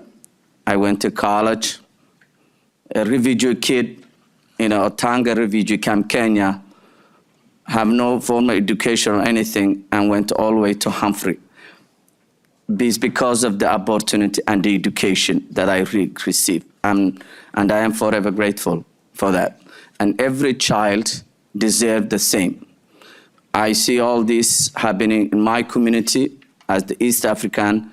We've been called names from being a garbage to all of these. And this week, Randy Fine, who is a state representative in Florida, called us he will prefer dogs over Muslims. This all insult is nothing to compare, but at least our children deserve. I was 7 years old when a government put a gun in my head. And then I remember Liam, who is a Columbia Heights child, Columbia Heights, he's been abducted by the ICE. That testimony never left me, that I encourage you to find a courage. Thank you. Next Thank on you. my list is Dr. Steve Unowski. And then next after that will be Kyle. All right, Dr. Steve Yanowski, Superintendent, Richfield Public Schools. We educate all children. I'm an educator, and that's what we do. That's what every school in the state of Minnesota does. That's what every public educator does in the state of Minnesota. We don't ask immigration status. We don't ask political party status. So we educate Republicans, we educate Democrats, we educate independents. It doesn't matter to us. Our job is children, and our job is educating children. You know, it dawned on me as I was preparing for today to support House File 3409, why do we need this when there's a federal case, Plyer versus Doe, that says that this is a federal law? And, I got to spend 2 weeks, not that I wanted to, at our bus stops. Every single afternoon, gentlemen in unmarked SUVs with machine guns and masks were sitting there.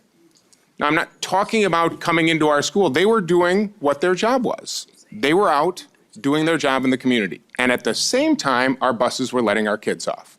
So every day for 2 weeks in January, I drove to the bus stop along with other team members, and we walked our children from the bus to their homes.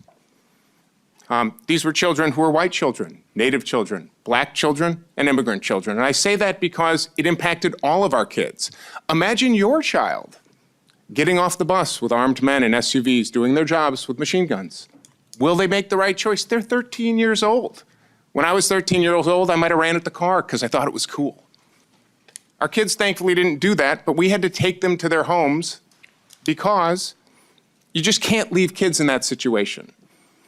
And so I don't want to be an enforcement agent. I appreciate what Chair Bennett shared. We shouldn't leave superintendents, secretaries, or anybody else in the place to figure this out.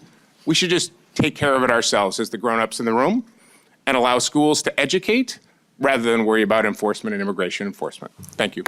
Thank you. Next on my list is Kyle, followed by Samia. Kyle, please introduce yourself and proceed.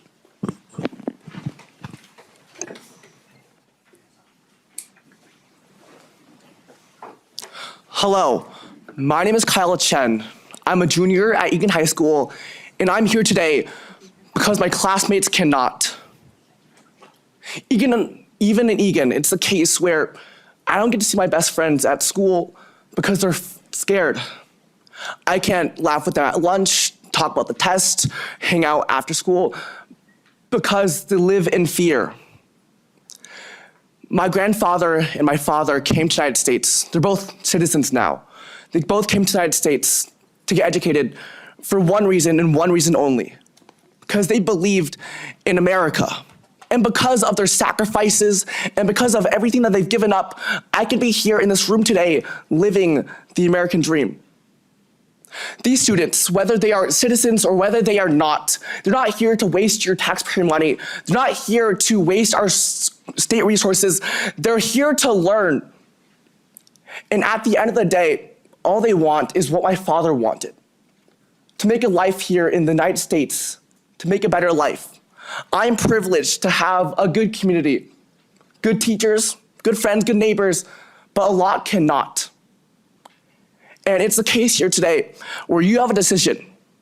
You decide whether or not students across our state can live safely and learn safely in their schools because they are Americans.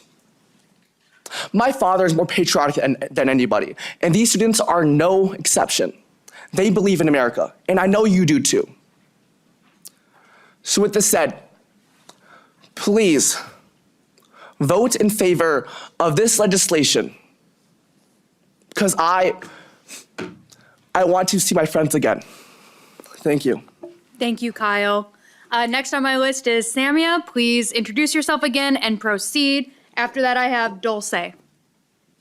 Hello again, everyone. My name is Samia Mahmood, and I will remind you that I'm the student representative on our school board for our high school in our district. So first of all, I want to give you an example of the world-class education that I was able to receive because of teachers who didn't have inherent bias in them. I was able to take a lot of AP classes, join a special program for students who were accelerated in their learning. I was able to participate and be the captain of our speech, debate, and our lacrosse teams, and our vice president of NHS. I've been able to succeed because our teachers only want what's best for our students.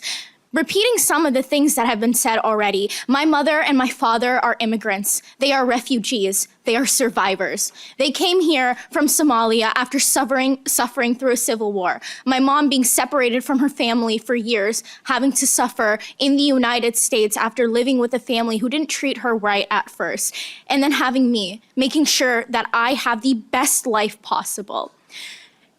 This is something that every student deserves. It is not something that will cost money, just your humanity and your knowing that every student deserves the same education that a white student does, no matter of their immigration status, because that should be done the legal way. Checking students' immigration status should be done the legal way, just like immigration should, like many of you replied in this session so far.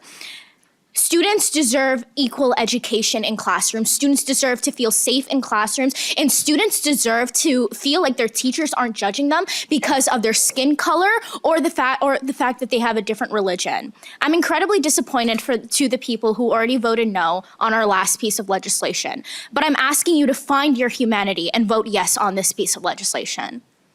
Thank you. Next on my list to testify is Dulce, and then unfortunately we are out of time. So we will have to weigh the bill over and come back later, but Dulce, the floor is yours. Please proceed. Hi, Thank you. My name is Dulce de la Rosa. I am here for my Hispanic people, for my Hispanic friends. So all I want to say is every student deserves an education. Every student deserves an education without being scared, with no matter their immigration status and no matter their color. We should be able to go to school without thinking we'll be taken just for being brown. I have to take the bus every morning. Every morning I have to wake up, look at a page to make sure that it's safe for me to walk outside and walk without being taken and without losing any family. I have woken up every day at 4 in the morning, taking my stepdad to work to make sure that he is safe. Take my mom to work every day at 8:30 in the morning just to make sure that she's safe.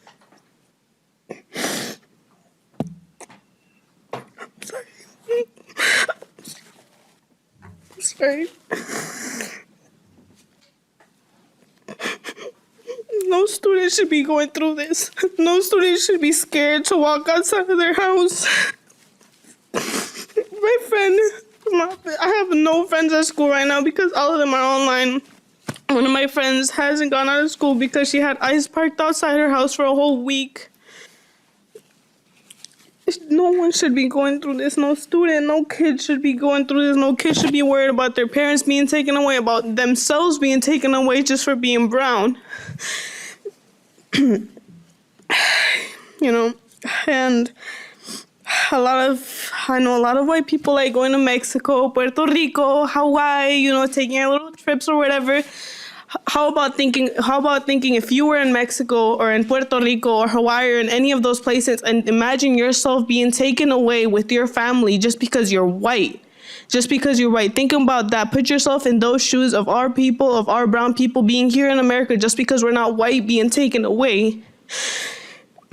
USA is a Native American land and Mexican land because most of this land is stolen. Well, actually, all of this land is stolen by Native Americans and Mexico. And if anyone is illegal here, it should be all of you white people and not the brown people that were here first. Thank you. Thank you for your testimony. And unfortunately, hand clapping is not permitted in our committee room. We are out of time. Representative Sencer-Mura, I'm so sorry, but we will luckily get to see you again. And with that, I lay over House File 3409 for a later date. And members, we will see you next week, and committee is adjourned.